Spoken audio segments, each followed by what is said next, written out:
I'm Dorothy Cross. I'm 70 years old, and if there is one lesson I have learned in a lifetime of calculating load-bearing limits, it's that the things closest to you are usually the ones that cause the structure to collapse. I spent 40 years building bridges that could withstand hurricanes and earthquakes, meticulously pouring my sweat and blood into a legacy worth over $2 million. I thought I was building a fortress for my family. But last week, I discovered that while I was reinforcing the walls, the termites were eating the floorboards from the inside out. I gave them a life of comfort, paid off their debts, and funded their dreams. But in return, they handed me a cup of poison and a one-way ticket to a state facility. They looked at my gray hair and my cane and saw a senile old woman ready for the scrap heap. They saw a victim. They didn't know they were standing on a demolition site. They didn't know that I still have the blueprints, and I know exactly where the weak points are. By the time the sun rises tomorrow, their world will be rubble and I will be the one holding the detonator. If you're watching this video, tell me where you're from or what time it is for you. The silence in the living room wasn't peaceful. It was pressurized. It was the kind of heavy, static charge silence that precedes a tornado. The air thick with unspoken resentment and entitlement. I sat in my leather armchair, the one Raymond had bought me for our 30th anniversary, and looked at the two people sitting on the sofa opposite me. Brandon, my son, looked less like the little boy I used to carry on my hip, and more like a stranger with a desperate, frantic energy vibrating beneath his skin. Beside him sat Tasha, his wife of 5 years, a woman whose ambition was only exceeded by her incompetence. She was leaning forward, her elbows resting on her knees, her hands clasped together in a gesture that was meant to look pleading, but just looked predatory. It's 65,000, Dorothy, Tasha said, her voice tight. That's the buy-in. We need it by Friday or the window closes. This isn't just an investment. It's a guarantee. I didn't blink. I kept my hands folded in my lap, feeling the cool leather beneath my fingertips. A guarantee, I repeated, the word tasting like ash in my mouth. Just like the organic beauty line startup or the crypto mining server farm in the basement that overheated and nearly burned down my garage. Tasha's face flushed to a blotchy red. That was different. The market fluctuated. This is solid. It's a franchise opportunity. High-end coffee, automated kiosks. The algorithm is foolproof. There is no such thing as a foolproof algorithm, Tasha, I said, my voice steady, stripped of emotion. There are only fools who believe in them. I reviewed the prospectus you left on the counter. It's not a business plan. It's a pyramid scheme with a caffeine addiction. There are no projected earnings based on actual foot traffic. Just hypothetical growth charts that look like they were drawn by a toddler with a crayon. Brandon shifted, his eyes narrowing. Mom, don't be like this. You're being difficult on purpose. We're trying to build a future. I have spent the last 3 years funding your future. Brandon, I countered, the temperature in the room dropping as my tone hardened. I gave you $20,000 for the wedding. I gave you another $30,000 for the down payment on a house you never bought because Tasha wanted a new SUV instead. I have poured nearly $70,000 into your lives since your father passed. And what do I have to show for it? Requests for more. It's not a request, Mom, Brandon snapped, his voice rising an octave, cracking with that familiar agitation he used when he didn't get his way. It's an opportunity. You have the money just sitting there, in the retirement accounts, rotting away. You don't even use it. You wear the same cardigans you wore 10 years ago. You don't travel. You just sit in this big empty house collecting dust. This house, I said, pointing a finger at the floor, is not empty. It is filled with the life your father and I built. And that money isn't rotting. It is the foundation of my independence. It is the reason I don't have to ask anyone for anything. Tasha scoffed, a short, ugly sound. Independence. Come on, Dorothy. You're 70. You fell in the garden last month. You forget to turn off the stove. You're not exactly in your prime. We're trying to help you grow your assets, so there's enough for later. For later. I locked eyes with her. You mean for when I'm dead? That's not what she meant, Brandon yelled, standing up. He began to pace, his sneakers thudding aggressively on the hardwood floor. God, you are so selfish. Dad would never have done this to us. He would have supported Tasha. He believed in family. The mention of Raymond was a tactical nuclear strike. Brandon knew exactly where the armor was thinnest. Do not bring your father into this, I warned, my voice low but dangerous. Why not? Brandon spun around, his jaw tight, his eyes flashing with weaponized anger. It's true, he loved us. He wanted us to be happy. You've just become this bitter, miserly old woman who cares more about her bank balance than her own son. You're hoarding it. You're just hoarding it all until you die, just to spite us. I am protecting it, I corrected him. I am protecting it from a woman who treats finances like a roulette wheel and a son who refuses to see reality. Tasha stood up now, looming over the coffee table. Fine, keep your money, let it rot with you. But don't come crying to us when you're all alone in this mausoleum and can't remember your own name. You're going to regret this, Dorothy. You're going to realize you need us a hell of a lot more than we need you. Get out, I said. We're leaving, Brandon hissed. He grabbed his jacket, his knuckles white. Don't expect us for Sunday dinner. I can't even look at you right now. They stormed out. The front door slammed with a violence that rattled the framed photos in the hallway. I sat there in the vibrating silence, my heart hammering a slow, heavy rhythm against my ribs. I felt old. I felt tired, but mostly I felt a deep structural crack forming in the foundation of my life. I closed my eyes, picturing Raymond. Hold the line, Dot, he would have said. Don't let them bulldoze you. 40 minutes passed. I hadn't moved. The sun was beginning to dip below the horizon, casting long, melancholic shadows across the living room. I was contemplating getting up to make a drink, something strong, when the front door unlocked. I stiffened. I hadn't changed the locks yet. That was on tomorrow's list. It was Brandon. He walked back into the living room, but the rage was gone. It had been replaced by a soft, trembling vulnerability that I recognized from his childhood. He looked small, defeated. In his hands, he held a steaming ceramic mug, one of Raymond's favorites, white with the Philadelphia Eagles logo. Mom, he whispered, standing in the doorway. I came back. I didn't look at him. I see that. I'm sorry, he said, his voice cracking. I was awful. I shouldn't have said those things about Dad. The stress, Mom, it's killing me. Tasha is under so much pressure, and I take it out on you. It's not fair. He walked over to me, his movements tentative, like approaching a frightened animal. He set the mug down on the side table next to me. I made you some tea, he said softly. It's that herbal blend you like, peppermint and chamomile. A peace offering. I looked at the mug, then up at him. His eyes were red. He looked genuine. The mother in me, the part that had bandaged his scraped knees and taught him to ride a bike, wanted to reach out and hug him. I wanted to believe that the screaming man from an hour ago was the anomaly, and this was my son. Thank you, Brandon, I said, my voice softening against my better judgment. We just need to communicate better. I know, he said, managing a weak smile. Drink it while it's hot. It'll help you relax. You look so tense. He stood there. He didn't go to the kitchen. He didn't sit down. He just stood there hovering, his hands clasped in front of him. I reached for the mug. The steam curled up, carrying a scent that was definitely peppermint, but something else. Underneath the sharp minty aroma, there was a faint metallic temps, like sucking on a penny, or perhaps bitter almonds. I lifted the mug to my lips. My engineer's brain, trained to notice the slightest deviation in a structural pattern, triggered a warning light. Brandon's posture was wrong. He was too still. His eyes were locked on the mug, his pupils slightly dilated. He wasn't looking at me. He was looking at the liquid. I paused, the rim of the mug hovering an inch from my mouth. Is it too hot? He asked quickly. Too quickly. Just blowing on it, I said. I feigned a sip, letting the liquid barely touch my top lip without entering my mouth. I made a swallowing sound. Good, he asked. A little bitter, I said. Did you steep it too long? Maybe, he said, a little flush appearing on his cheeks. I just wanted to make sure it was strong enough to help you sleep. You need rest, Mom. I do, I agreed. I think I'll take this to the garage. I have a little tinkering to do. It relaxes me.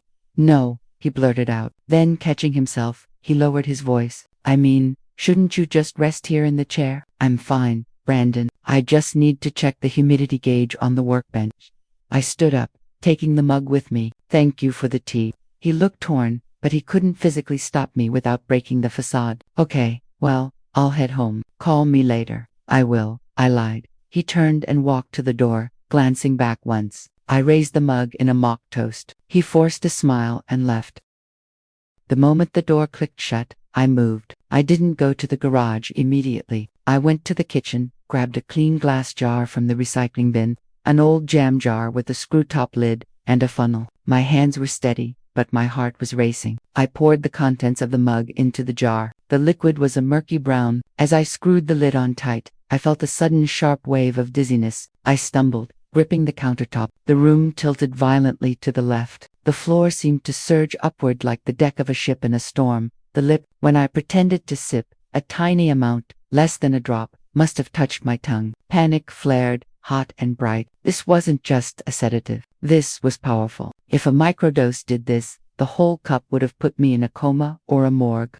Focus, I gritted out loud, my voice sounding distant and muffled to my own ears. I had to hide the evidence. If I passed out here and they came back, I lurched towards the back door, my legs feeling like lead pipes. I dragged myself into the garage, the smell of sawdust and engine oil, usually a comfort, now a blur of sensory overload. I made it to my tool wall. My vision was tunneling, black spots dancing in the periphery. I reached behind the heavy drill press, finding the loose brick in the wall I had loosened years ago to run a new electrical conduit. I shoved the jam jar into the cavity and pushed the brick back in place.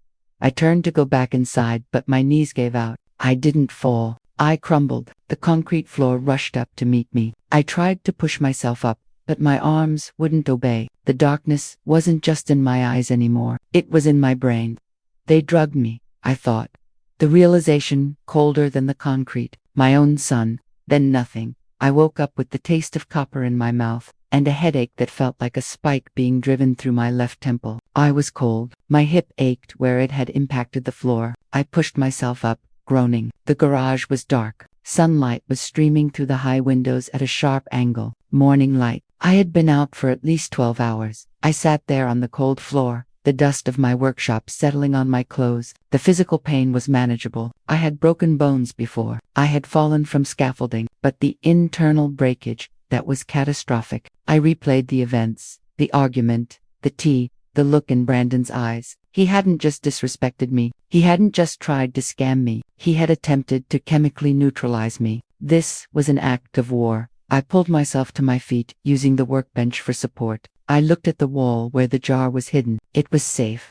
Okay, I whispered. My voice was raspy. Okay, I wasn't a mother anymore. I couldn't afford to be. A mother forgives. A mother makes excuses. I was a structural engineer again, and I was looking at a building that was structurally unsound, condemned, and dangerous. You don't patch a building like that. You bring it down before it hurts anyone else. I walked back into the house. It was silent. I went to the sink and drank 3 glasses of water, washing away the metallic taste. Then I went to the shower. I scrubbed the night off me. I dressed in fresh clothes, a button-down shirt, slacks. I didn't put on my old cardigan. I put on my work boots. I was going to work. I needed data. I needed analysis. I grabbed the jar from the garage, wrapped it in a brown paper bag, and walked out the front door. I crossed the street to the modern slate gray house opposite mine. It belonged to Riley, a 30-year-old cybersecurity analyst who worked for a defense contractor. She was a good woman, quiet, introverted. 3 years ago, a storm had damaged her roof trusses. The contractors wanted to charge her 40 grand to replace the whole roof. I went up there with a jack and some timber bracing and fixed it in a weekend for the cost of materials. She had told me then, "Anything you need, Ms. Cross, ever?" I rang the doorbell. Riley answered in sweatpants and a Philly sports t-shirt, looking bleak. She blinked when she saw me. "Ms. Cross, everything okay?" "No, Riley, it isn't." She saw the look on my face, the grim set of my jaw, the cold fire in my eyes. She stepped back immediately. "Come in." We went to her home office, a room that looked like the flight deck of a spaceship, filled with monitors and servers humming with blue light. I set the jar on her desk. "I need a favor," I said. "A big one. Name it. I need you to find out what is in this liquid. I need a full chemical breakdown, mass spectrometry, toxicology, the works, and I need it done quietly. No names, no paper trail that leads to me." Riley looked at the murky brown liquid. She didn't ask stupid questions. She didn't ask if I was crazy. She looked at me, saw the engineer she respected, and nodded. "I have a contact at a private lab downtown. They do rush jobs for sensitive clients. I can get it to them by courier within the hour. Results by tonight." "Do it," I said. I reached into my pocket and pulled out a thick envelope. "Here's 2,000 cash. Cover the costs. Keep the change." She pushed the envelope back. "Miss Cross, you saved my roof. We're even." "Take it," I commanded. "This is business." And there is one more thing. Yeah, I need you to sweep my house for bugs. And I don't mean the six-legged kind. If they are willing to do this, I gestured to the jar. They are willing to listen. Riley's face darkened. I'll grab my gear. While Riley worked on the chemical analysis, I returned to my study. It was time to audit the books. I unlocked the filing cabinet, the fireproof one where I kept the deeds, the wills, and the bank records. I pulled everything. I sat at my drafting table, a red pen in my hand, and began to go through the last 6 months of statements. I had been passive. I had been trusting. I had let Brandon help with the online banking because my eyesight was getting worse. Mistake. I found the first crack within 10 minutes, a monthly transfer of $450 to Ironclad Imports LLC.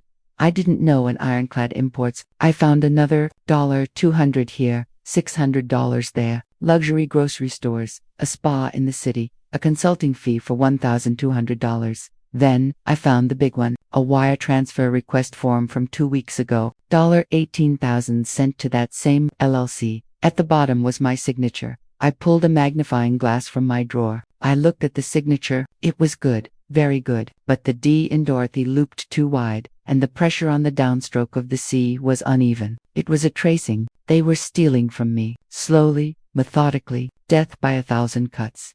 My phone buzzed. It was a text from Riley. House is clear of bug, but I found something on your router. Spyware, parental control software. They can see every website you visit, every email you send. I felt a chill that had nothing to do with the temperature. They were watching me digitally. I continued digging through the physical papers, tucked in the back of a folder labeled medical. I found a crumpled receipt that didn't belong. It was a thermal paper receipt from Secural Self-Storage, dated 3 days ago. It was paid for with my credit card, but the renter's name was listed as Tasha Williams. My heart hammered. Why would Tasha rent a storage unit in my name? Were they moving assets? Hiding stolen cash? I looked at the address. It was on the outskirts of Philadelphia, in the Port Richmond Industrial District. I grabbed my keys. I needed to see what was in that unit. If I could find stolen property, I would have them.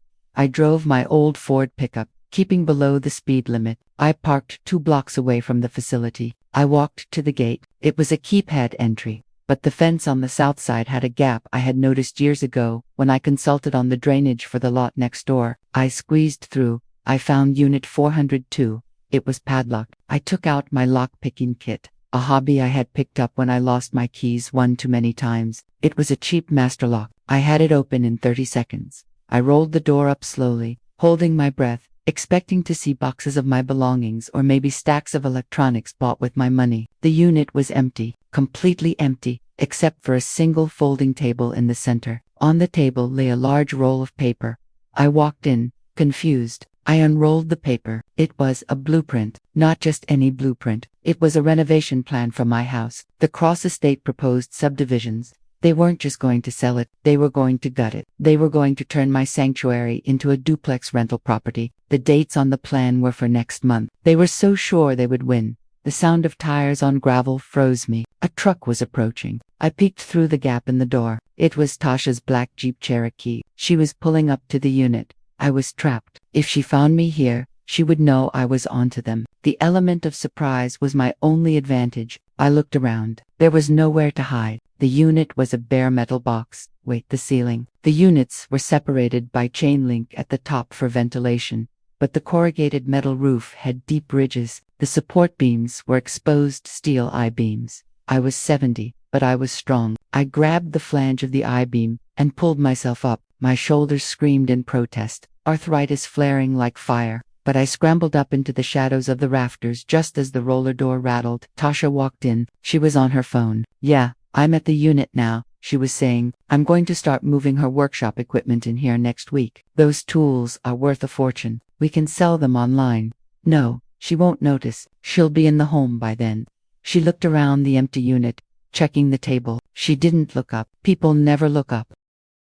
She grabbed the blueprints, got the plans. "I'm meeting the contractor at the diner." "Yeah, love you too, babe." She walked out. She rolled the door down. I heard the padlock click. I was locked in. I waited until the sound of her truck faded. Then I dropped down, landing heavily. My knees crunched. I winced. I was locked in, but I was an engineer. I looked at the door mechanism. The latch was internal. a safety feature. I triggered the release, rolled the door up, and slipped out into the twilight. I had the confirmation. They were liquidating me. I got back to the house just as my burner phone, Riley had given it to me, rang. Results are in, Riley said. Her voice was grim. Tell me. It's a drug called zopiclone, but a high concentration variant, usually used for severe insomnia, but combined with the interaction meds you take for your blood pressure, Ms. Cross, in your system. This stuff causes anterograde amnesia and extreme suggestibility. It's basically a chemical lobotomy. It makes you confused, docile, and unable to form new memories. So I would sign anything put in front of me, I said. Exactly. And you wouldn't remember doing it. It's evil, Dorothy. It's a weapon. I know, I said. Thank you, Riley. I went to the mailbox. I had the key. Brandon hadn't taken that yet. Deep inside the stack of junk mail, I found a cream-colored envelope that had been shoved to the back. Veritas Life Holdings. I opened it. Dear Ms. Cross, confirming your appointment for Tuesday, October 24th, regarding the establishment of the irrevocable trust. Tuesday, 3 days from now. The plan was a pincer movement. Drug me with the tea to make me pliable. Get Dr. Martinez. I assumed that was the medical professional mentioned in the letter, to certify my incompetence. Then bring in the Veritas lawyers to have me sign the trust. Once the trust was signed, it was irrevocable. They would be the trustees. They would own everything. I would be a guest in my own life until they decided to evict me. I needed hard evidence. The blueprints were circumstantial. The drug residue was good, but I needed a confession. I knew they would come over the next day to check on their investment. I went to Riley's house again. She gave me tiny coin-sized microphones. I planted them under the coffee table, behind the curtain rod, and under the kitchen cabinet. The next day, they came. I played the part. I sat in my chair, staring blankly at the wall. I let my hands shake. Brandon went to the kitchen to make tea. Tasha sat on the sofa. She looks worse, Tasha whispered. Did you up the dose? Just like we talked about. Brandon's voice floated from the kitchen. Double bags. She drank it all yesterday. Good, Tasha said. Martinez is all set for Tuesday. $5,000 cash. He'll sign the competency waiver. I hate this part, Brandon said, coming in. I just want it to be over. I want the house sold so we can get to Miami. Soon, babe. Soon. I sat there, drooling slightly on purpose, while my heart roared with a cold, dark triumph. I had them. That night, I sat at my computer. I had the audio files on a USB drive Riley had given me. I needed to upload them to a secure cloud server as a backup. I plugged the drive in. I started the upload. Suddenly, the screen flickered. A red command box popped up. Remote admin access detected. The cursor began to move on its own. It highlighted the audio files. No, I gasped. I reached for the mouse, fighting against the ghost hand. Delete. The files vanished. Empty trash. Gone. Then a message popped up on the screen. Nice try, Mom. Don't play with toys you don't understand. The screen went black. Tasha, the tech genius failure. She had been monitoring my screen the whole time. She saw me access the files. She wiped the drive and the computer. I stared at the black reflection of my own face. I had lost the recording. I had lost the confession. The storage unit was empty. The tea was gone. I had washed the jar for the sample. I had nothing but my word against theirs, and they were painting me as senile. I didn't sleep that night. I paced. I calculated. I couldn't go to the police. My son is drugging me, but the evidence was deleted by a hacker. It sounded exactly like the ramblings of a paranoid dementia patient. They would call Brandon. He would cry. They would commit me for observation. Game over. I needed a different kind of help. I called Diana Walsh. Diana was an old contractor buddy, a woman who chewed nails for breakfast. She had gone through a nasty corporate divorce years ago. Diana, I said, I need the name of that lawyer, the one who destroyed your partner. Marcus Stone, Diana said without hesitation. He's not cheap, Dorothy. He's a shark in an Armani suit. I don't care about the cost. I care about the teeth. I met Marcus Stone at 8 a.m. His office was on the 40th floor of a Glass Needle in Center City, Philadelphia. The decor was steel and ice. He sat behind a desk that looked like an aircraft carrier. He listened to my story without blinking. The evidence is gone, he said, his voice cool and crisp. The digital files are hearsay now. The storage unit is empty. We have the toxicology report from the sample, which is strong, but they can claim you took the pills yourself by accident. They can claim you are confused. So, I have no case. I didn't say that, Stone said. A thin, predatory smile touched his lips. I said you have no current evidence, but you have something better. You have a timeline, and you have their arrogance. What do? We don't sue them, he said. We destroy them. We let them walk into their own trap. The appointment is Tuesday. Yes. Good. You are going to go through with it. You are going to continue the performance. You are going to let them bring the fake doctor. You're going to let them put the papers in front of you, and then we will spring the trap. Stone laid out the plan. It was risky. It required me to be in the room with the people trying to destroy me, drugged or pretending to be, and wait for the precise moment of maximum exposure. We need a new recording, Stone said. One they can't wipe, one that happens in real time. He handed me a card. Go see your tech person. Tell her you need an analog backup, something radio frequency. No Wi-Fi, no Bluetooth. I went back to Riley. She nodded. I can rig a localized RF transmitter. Old school spy tech. The signal will go straight to a receiver in my house. They can't hack it because it's not on the net. Perfect. The weekend was an exercise in torture. Brandon and Tasha came over every day. They watched me like hawks. I stopped showering. I let my hair get messy. I wore a stained shirt. I shuffled when I walked. Mom, did you eat? Brandon asked on Sunday. I think so, I stammered, looking around the kitchen. Where's Raymond? He usually makes the eggs. Tasha rolled her eyes at Brandon. See, her look said, she's gone. Dad is dead, Mom, Brandon said, his voice dripping with fake pity. Remember? Oh, I said, right, I forgot. I saw Tasha's smirk. She was texting on her phone, probably picking out the color of her new BMW. On Monday, I left a check on the coffee table. I had written it out to cash for $5,000. I left it sticking out from under a magazine. Tasha found it while I was in the bathroom. When I came back, the check was gone. She patted her purse. Everything okay, Dorothy? I can't find my reading glasses, I muttered. She stole $5,000 right in front of me. That check was tracked. The moment she cashed it, she committed a felony. Stone would love that. That Monday night, Riley came to the back door. She handed me a fountain pen. It was heavy, black lacquer, with gold trim. Twist the cap to the right to start recording, Riley whispered. It transmits directly to my server across the street. Battery life is for hours. Thank you, sweetheart. Stone is ready, she said. He'll be parked down the street tomorrow with me. We'll be listening live. The signal is the word chestnut. Chestnut, it's the name of the first bridge you ever built. You told me that story. I smiled. Chestnut, Tuesday, October 24th. The sky was gray and threatening rain. I sat in my chair. I had taken a mild beta blocker to keep my hands from shaking for real, but I faked the tremor anyway. The doorbell rang. Brandon answered it. Dr. Martinez, thank you for coming. Dr. Martinez walked in. He was a man in a cheap suit with dyed hair and a smile that looked like it was bought at a discount store. He wasn't a doctor. Stone had run him. He was a disgraced chiropractor who had lost his license for insurance fraud. Hello, Dorothy Martinez said, stumbling over my name. I'm Dr. Martinez, just here for a friendly chat. I stared at him blankly. I twisted the cap of the pen in my pocket. Who are you? I asked, my voice weak. A friend, he said. He sat down. Tasha and Brandon stood behind him, tense, eager. Dorothy, can you tell me what year it is? I paused. It's 1998. Martinez scribbled on his notepad. I see. And who is the president? Clinton, I guessed. Tasha let out a breath of relief. Clearly, Martinez said, turning to Brandon. She is suffering from advanced cognitive decline. She is disoriented. She is not capable of managing her own affairs. Can you sign the paper? Yes, Martinez said. I can certify her as incompetent right now.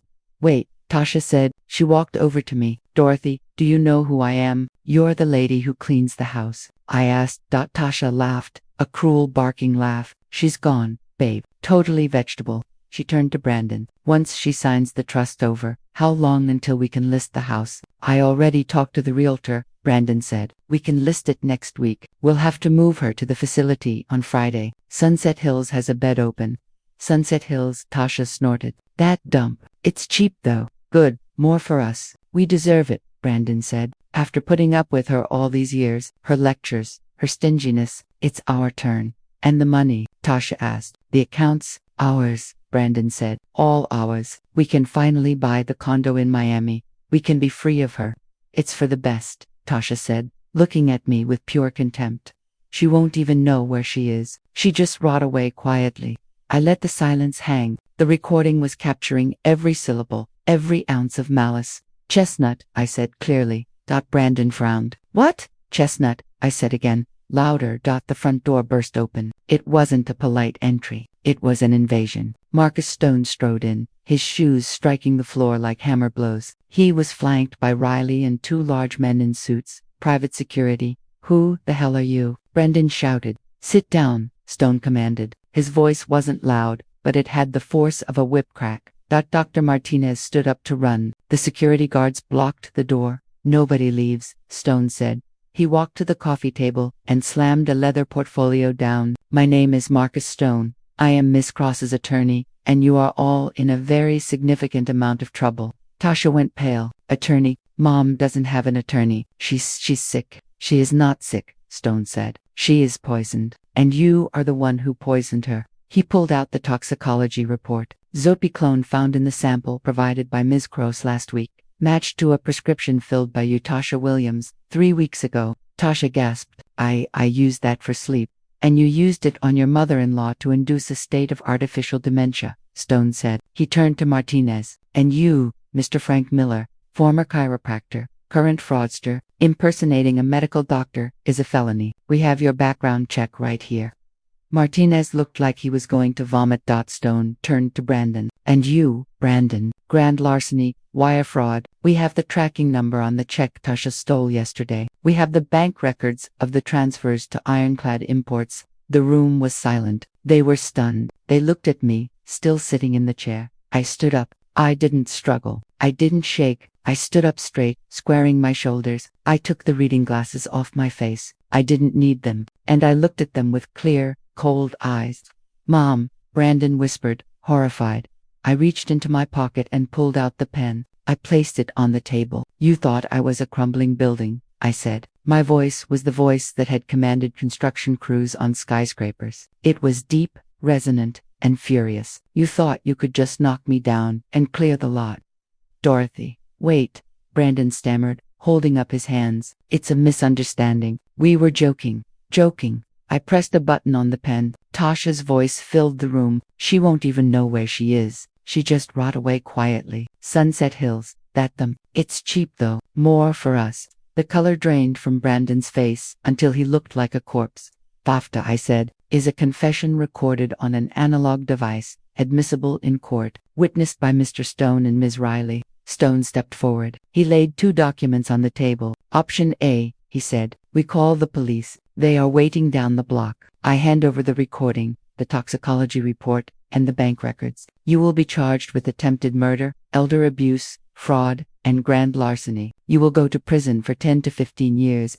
Tasha began to sob, ugly, heaving sobs. Option B, Stone continued. You sign this.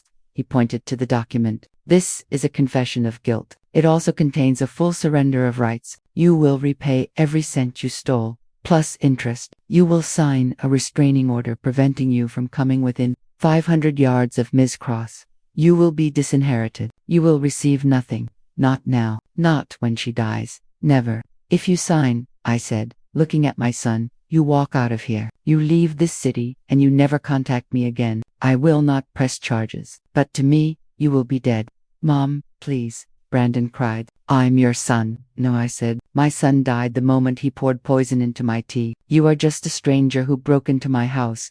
Tasha looked at the door. She looked at the guards. She looked at the prison time hanging over her head. She grabbed the pen. She didn't even look at Brandon. She signed. You coward. Brandon hissed at her. Sign it. Brandon, Tasha snapped. Or, I'm testifying against you.